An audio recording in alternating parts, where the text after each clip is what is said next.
Bienvenue sur la Freeride TV, je suis avec Géraldine et Vincent qui m'ont aidé à tester les nouvelles GNR. Les GNR qu'on a testées depuis 2 jours dans différentes conditions. On a participé à la Léo Paddle Race avec ces planches qu'on a fait tester à beaucoup de monde.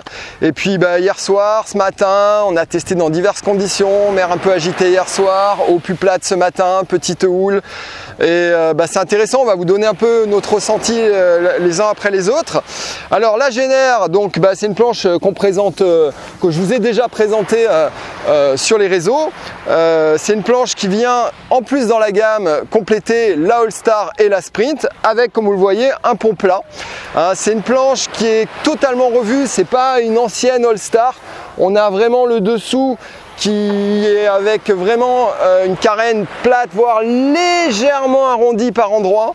Une évacuation qui vient sur le centre ici pour que le peu d'eau qui peut rentrer sur ce pont aplati puisse s'évacuer très facilement. Un nose qui n'a jamais eu au niveau de la forme de ce nose, avec une arête assez droite et une étrave qui va petit à petit s'élargir, et surtout un arrière qui reste assez large. Ça, c'est aussi une grosse différence par rapport au All-Star.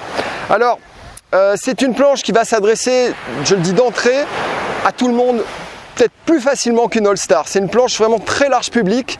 Le pont plat, c'était une demande de beaucoup de gens. Il y a des gens qui se sentent pas bien sur un pont creusé parce que quand ils tombent, c'est plus dur pour remonter ou qui aiment moins la sensation. Inversement, on est pas mal de coureurs à préférer le pont creusé où on est plus bas sur l'eau, ça nous permet d'être plus étroit, de mieux se rattraper. Donc ça va vraiment dépendre des feelings des uns des autres. Ce qui est certain, c'est que ça ne remplace pas la All-Star, contrairement peut-être à ceux qui pensent ça. C'est une planche qui vient vraiment en plus dans la gamme. Le programme annoncé par Starboard, c'est clairement Technical Race vague.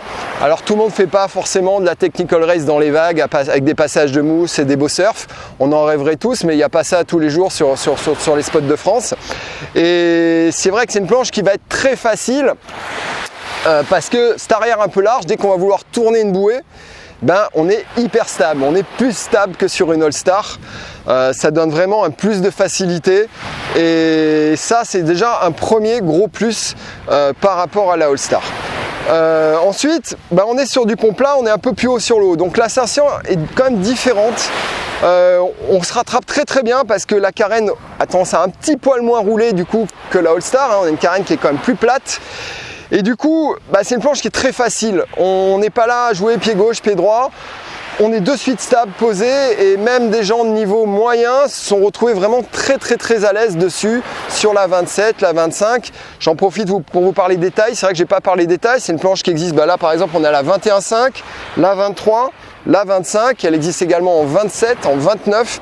Il y a beaucoup de choses à dire sur ce nouveau programme. C'est une planche donc qui est un peu plus large sur l'avant, plus large sur l'arrière par rapport à la All-Star. Et tout ça, ça donne plus de stabilité. Donc là, on a fait des comparatifs. On est repassé de l'ancienne All-Star à la nouvelle GNR dans diverses conditions. Et ce qui est certain, c'est qu'on est plus stable, plus facile, plus accessible. Après, au niveau de la glisse, on va la juger différemment. Quand on est sur de l'eau plate, je dirais qu'à largeur égale, la GNR étant un petit poil plus large devant derrière va demander un petit peu plus d'effort à alimenter à largeur égale. Inversement, si on descend d'une taille, par exemple là on a comparé les deux 23 et puis ensuite on a comparé la 21.5 à la 20,5 All-Star. Et autant la 23 est vraiment plus facile, autant il faut sur le plat mettre un petit peu plus d'effort pour la faire glisser. La 21.5 par rapport à la 20,5, ça sent déjà moins et on est tellement plus stable sur la 21.5 qu'au final on peut se demander si dans des conditions, dès que ça va un petit peu bouger, on va pas être plus performant avec la 21.5 qu'avec l'ancienne 20,5 All-Star, enfin l'actuelle 20,5 All-Star. Ça va être vraiment à débattre. Après sur l'eau plate, la 20,5 All-Star il reste quand même facile.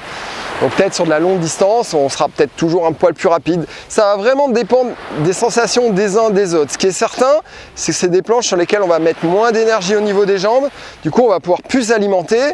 Donc même si elles ont un chouïa moins de glisse, moi j'ai trouvé, mais je crois que vous allez nous en parler, ça a été un petit peu aussi votre ressenti.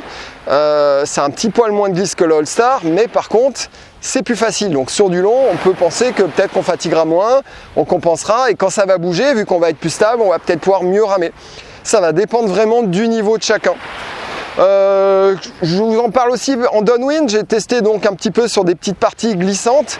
Pareil, le départ, c'est une planche qui va demander, comme quasiment tous les ponts plats, du déplacement. On a l'avant qui va avoir tendance un petit peu à mordre l'eau et qu'il va falloir se bouger un petit peu, reculer un peu sur la planche pour la faire reculer. Alors c'est assez bien foutu. Ils ont mis plusieurs zones où vraiment là on va être sur l'eau plate, là on va être dans des conditions un peu clapot et on va reculer sur des zones downwind. Ça permet d'avoir des repères. Toujours cette bande centrale sans pads pour quand on fait les virages, garder son pied bien centré au niveau des sensations, au niveau du pied. Donc ça c'est la marque un peu de fabrique de Starboard. Qu'est-ce que je vous ai pas parlé? Je vous parle après je vous laisse la parole parce que je parle beaucoup. Les constructions, on a une nouvelle construction qui s'appelle Blue Carbon. Et il n'y a plus de wood carbon. Et ensuite, vous avez toujours la construction sandwich, mais blue carbon maintenant. La construction blue carbon par rapport à la construction wood carbon d'avant, c'est en fait une planche qui a beaucoup plus de carbone qu'avant. Vous avez du carbone partout, des renforts bois. Vous avez juste pas le PVC sandwich. Donc du coup, ça donne une planche qui est à peu près, elle est autour d'1 kilo de plus, un petit peu comme avant. Par contre, qui a plus de nervosité, plus de rigidité que les versions d'avant en wood carbon. Voilà. Géraldine, tu vas nous donner un peu tes sensations. Je vais te laisser un peu parler, parce que je parle beaucoup, mais toi aussi.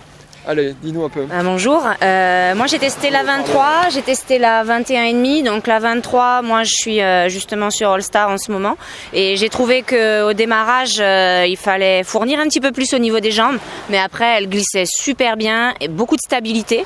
Dans les virages c'était bien plus facile, elle cabre facilement, elle est très stable et après j'ai essayé la 21,5 pour avoir déjà essayé la 20,5 en All Star aussi où ça me fatiguait beaucoup les jambes. Là, pas du tout, je l'ai essayé sur les départs aussi comme la 23, plus énergivore au niveau des jambes, mais par contre quand elle est partie super stable, on réfléchit pas, les virages par rapport à la 20,5 All Star super stable, donc que du positif pour cette planche. Et toi Vincent? Je vais peut-être me rapprocher. Hop. J'ai la All Star en 23 et par rapport à la GNR 23, la GNR 23 est très facile, très accessible. Il n'y a pas du tout le roulis qu'on peut avoir sur la All Star. Je pense que sur la longue distance, par contre, sur longue distance, ça sera équivalent. Sur très longue distance, je mets peut-être une petite longueur d'avance sur la All Star. Parce qu'elle a besoin de moins alimenter. Et sur les bumps, la All Star passe plus facilement. Oui, c'est vrai. On a un peu tous trouvé que sur les bumps, ça demande moins de déplacement. C'est vrai c'est les deux bémols. Par contre, on recule très facilement sur la GNR par rapport à la All Star. Donc elle est vraiment très facile. On peut débuter sans problème sur des planches comme ça. Donc pour résumer, on est un petit peu tous du même avis. Bon, après, c'est forcément la différence pont plat, pont creux. C'est vrai qu'avec ces ponts creux, la All Star, c'est une planche qui s'est aussi beaucoup inspirée petit à petit de la Ace d'année en année. Et c'est vrai que c'est une planche qui passe partout sans trop se déplacer. Bon, après, quand ça creuse beaucoup, on recule pareil dessus. Mais c'est vrai qu'un pont plat demande un peu plus de déplacement dans ce qui va être downwind. Par contre, après, on va avoir une conduite plus surf. On n'a pas parlé d'utilisation dans les vagues, on l'a pas essayé dans les vagues, mais on a vu les vidéos de Starboard et c'est clair qu'un pont plat, on va retrouver une planche plus facile si vraiment il y a des vagues à surfer, qu'on veut bouger. Même si, malheureusement, comme je disais, on n'a pas tous la chance de faire du surf avec les planches de race tous les jours. Donc voilà un peu le résumé de tout ça. Une planche du coup, je pense, très accessible, qui s'adresse vraiment à tout le monde et bien choisir sa largeur. Après, on est là pour vous guider, on est là pour vous expliquer encore si vous avez besoin de questions, si vous avez vraiment un comparatif à faire par rapport aux années précédentes. Comme je vous dis, ça n'a rien à voir non plus avec une All-Star des années 2018-2019, ça a quand même beaucoup évolué. Donc n'hésitez pas à nous appeler si vous avez des questions, on est là pour vous guider, pour vous aider à choisir. Et c'est au niveau des prix, je crois que la version Blue Carbon, on est à 2699 si je vous dis pas de bêtises. Donc ça reste une planche accessible en prix.